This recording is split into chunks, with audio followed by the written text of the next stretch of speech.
आइए हम देखते हैं कि सरल ऐप पर स्कैनिंग करने की प्रक्रिया क्या है। जो बच्चों का मार्क अटेंडेंस वाला स्क्रीन है, उस पे जैसे ही आप अटेंडेंस मार्क करने के बाद नेक्स्ट करेंगे, आपको सबसे पहला ये वाला स्क्रीन दिखेगा जो कि एक समरी पेज है, जहां पे आप देख पाएंगे कि आपके टोटल स्टूडेंट्स कितने हैं, आपके टोटल स्टूडेंट्स में से प्रेजेंट बच्चे कितने हैं। उसके बाद फिर ये दो जो इन्फॉर्मेशन है, इसमें आपको बताया जा रहा है कि आपने कितने स्कैन कर लिए हैं बट सबमिट नहीं किए हैं, एंड टोटल आपके कितने स्कैन सबमिट हो गए हैं। नीचे जो आपको ये बड़ा सा आइकॉन दिख रहा है, क्लिक हियर टू स्कैन, इस पे क्लिक करके आप स्कैन कर सकते हैं। जैसे ही आप इस पे क्लिक करेंगे, वैसे ही आपको ये परमिशन का पॉपअप आएगा, जिसका है जो है कि आप ऐप को ये परमिशन दे रहे हैं कि वो आपका कैमरा यूज कर सके।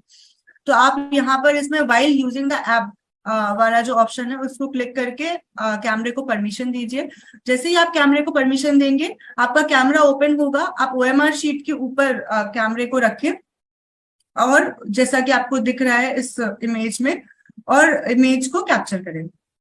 सफल स्कैनिंग होने पर layout is captured, processing the result सूचना आपको दिखेगी। अब इसमें आपको थोड़ा सा स्कैनिंग के टाइम पे ये ध्यान रखना है कि आप स्कैनिंग सही रोशनी वाले कमरे में करें। एक बार में आपको एक ओएमआर शीट ही स्कैन करनी है। आपकी टेबल पर ओएमआर शीट के ऊपर बहुत सारे ओएमआर शीट्स या आसपास बहुत सारा पेन, पेपर, कागज, ये सब नहीं होना चाहिए। ओएमआर शीट ही आपके कैमरे पर दिखनी चाहिए। एक ओएमआर शीट रखें, कैमरे को उसके ऊपर 2 फीट की ऊंचाई पर, करीब 2 फीट की ऊंचाई तक पकड़े। सारे गोले ओएमआर शीट पूरा आपके कैमरे में दिखना चाहिए। एंड जैसे ही आप उसको सही डिस्टेंस पर ओएमआर शीट से पकड़ेंगे, वैसे ही तुरंत आपको ओएमआर शीट कैप्चर होके आपके पास रिजल्ट आ जाएगा। ये स्कैनिंग करने के बाद, स्कैनिंग सफल होने के बाद, जैसा कि आप स्क्रीन पे देख रहे हैं, आपको बच्चे का स्टूडेंट आईडी, बच्चे का नाम और उसके द्वारा दिए गए सारे उत्तर ओएमआर शीट पर दिखेंगे। ये उत्तर एक बार आप चेक कर लें ओएमआर शीट से, और चेक करने के बाद इसको सेव करें।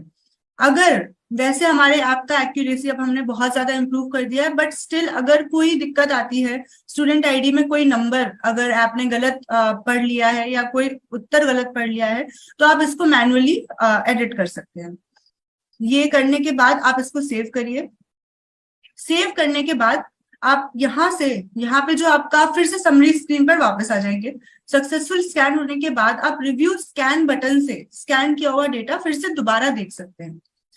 यहाँ पर आपने क्लिक किया, उसके बाद आपको दिख जाएगा कि आपने इस बच्चे को स्कैन किया हुआ है।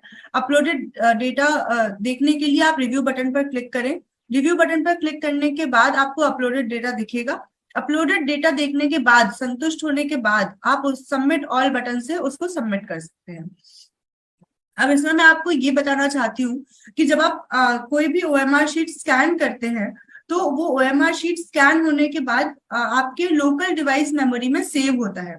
ये फंक्शनैलिटी हमने इसलिए दिया है क्योंकि हमें पता है कि बहुत सारे रिमोट लोकेशंस में इंटरनेट नहीं अवेलेबल है। तो आप ये जो पूरा प्रक्रिया है स्कैन करने का और अपने मोबाइल में सेव करने का, ये बिना इंटरनेट के भी कर सकते हैं। ये पूरा ऑफलाइन फंक्शनैलिटी है। आपने ओएमआर शीट स्कैन किया, सेव किया, आपके लोकल डिवाइस में सेव हो जाएगा।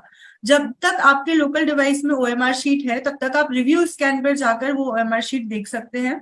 और अगर आपको लगता है कि कोई त्रुटि है, कोई गलती से हमने ओएमआर शीट सेव कर लिया है जिसमें करेक्ट आंसर्स नहीं है, तो आप उसको दोबारा रीस्कैन भी कर सकते हैं, तो वो ओवरराइट हो जाएगा।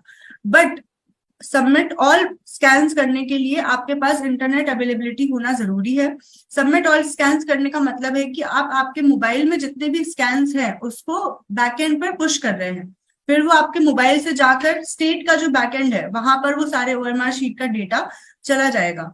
तो सबमिट ऑल स्कैन्स करने के बाद आप रिव्यू स्कैन्स में नहीं देख पाएंगे कि आपने कौन कौन से बच्चे सबमिट कर दिए हैं, लेकिन आप यहाँ पर टोटल स्कैन सबमिटेड में वो नंबर देख पाएंगे कि आपने कितने स्कैन सबमिट कर दिए हैं। सबमिट ऑल स्कैन्स करने के लिए मैं दोबारा रिपीट कर रही हूँ, सबमिट ऑल स्कैन्स करने के लिए आपको इंटरनेट अवेलेबिलिटी जरूरी है। अगर आपके पास इंटरनेट नहीं है, तो आप सिर्फ सारे स्कैन्स को स्कैन करके सेव कर लीजिए, और जितना जल्दी हो सके कोई ऐसी जगह जाकर जहां पर आपको इंटरनेट उपलब्ध हो सके, वहां जाकर उसको सबमिट कर दीजिए। अब हम बहुत ही क्विकली देखते हैं सरल ऐप का एक डेमो।